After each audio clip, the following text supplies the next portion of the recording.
saya Rima Octavia dari 5D Akuntansi. Saya Maya Ajarda dari kelas 5D Akuntansi. Saya Selandra Puspa, kami dari kelas 5D Akuntansi.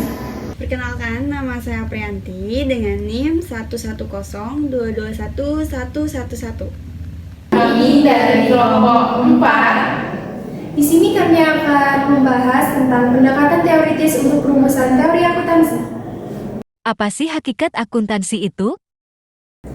Hakikat standar akuntansi secara umum diterima sebagai aturan baku yang didukung oleh saksi-saksi untuk setiap ketidakpatuhan.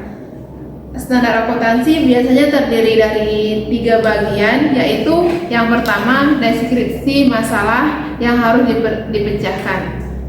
Yang kedua, diskusi dengan pertimbangan yang sehat atau kemungkinan dengan melihat teori fundamental atau cara-cara untuk menyelesaikan masalah.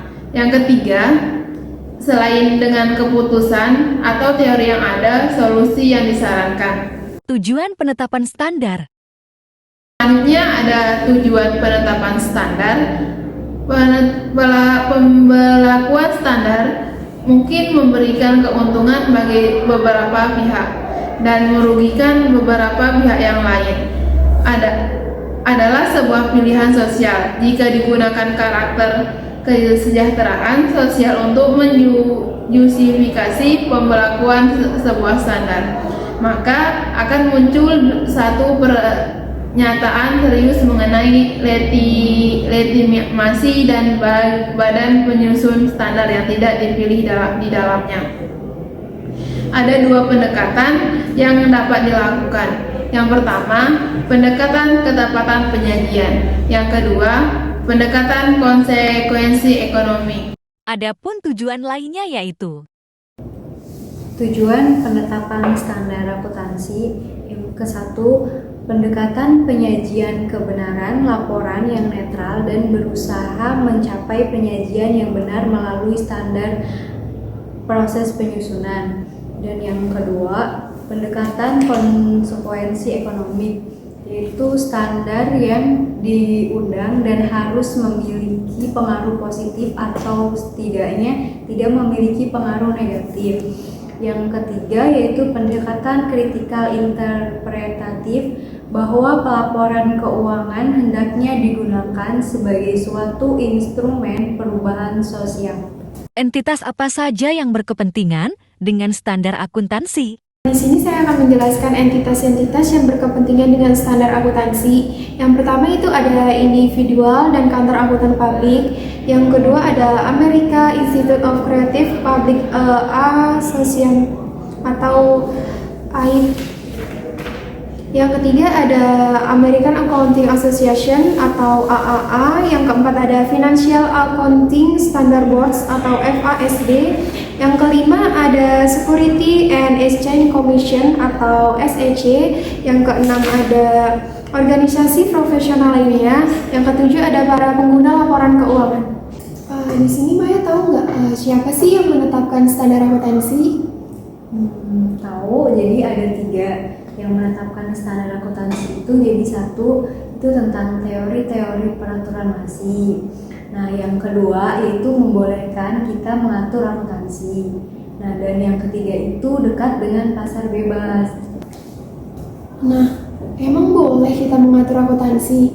Nah, jadi pertanyaan itu kan sering muncul, wah kita boleh mengatur akuntansi. Nah, jadi mengenai apakah akuntansi sebaiknya diatur atau tidak. Nah, jadi itu jawabannya itu jadi mereka yang mendukung pendapat pasar yang tidak diregulasikan menggunakan teori keagendaan untuk evaluasi mengapa harus terdapat insentif yang pelaporan yang andai dan bersifat sukarela kepada pemiliknya. Jadi seperti itu jawabannya. Oh, jadi kayak gitu. Mengapa standar akuntansi itu penting? Pentingnya standar akuntansi. Yang pertama, memberikan informasi mengenai posisi keuangan, kinerja, dan penyelenggaraan sebuah perusahaan. Yang kedua, memberikan pedoman dan aturan. Yang ketiga, memberikan database kepada pemerintahan. Dan yang terakhir, menumbuh minat dalam prinsip-prinsip dan teori-teori bagi mereka yang memiliki perhatian dalam disiplin ilmu akuntansi. Apa kesimpulan dari pembahasan ini? Nah, kesimpulannya yaitu penetapan dan pelaksanaan standar akuntansi telah menjelma menjadi suatu masalah yang rumit. Yang pertama, standar yang ada ternyata sepertinya tidak didasarkan atas prinsip-prinsip yang luas dan dapat dipertentangkan dengan perbandingan antara pro dan kontra dari teori-teori yang relevan, dan juga kemudian dipilih atas dasar oleh badan penyusun standar. Yang kedua yaitu terdapat konflik kepentingan dan kebutuhan yang pasti di antara entitas-entitas yang berkepentingan dengan prinsip-prinsip akuntansi. Dan yang ketiga, pengembangan prinsip-prinsip akuntansi ini benar-benar menjadi suatu kekacauan. Pertama, didominasi oleh manajemen, kemudian diatur oleh profesi, dan akhirnya menjadi sebuah pelaksanaan politik yang nyata. Keempat, yaitu setiap bentuk pembuatan standar dalam pasar bebas, sektor swasta atau sektor publik memiliki keunggulan dan kelemahannya masing-masing. Tidak terdapat konseptual yang jelas atau adanya pemenang di sini. Dan yang terakhir, yang kelima adalah masalah standar akuntansi yang berlebihan, yaitu membutuhkan solusi untuk memperbaikinya. Terima kasih.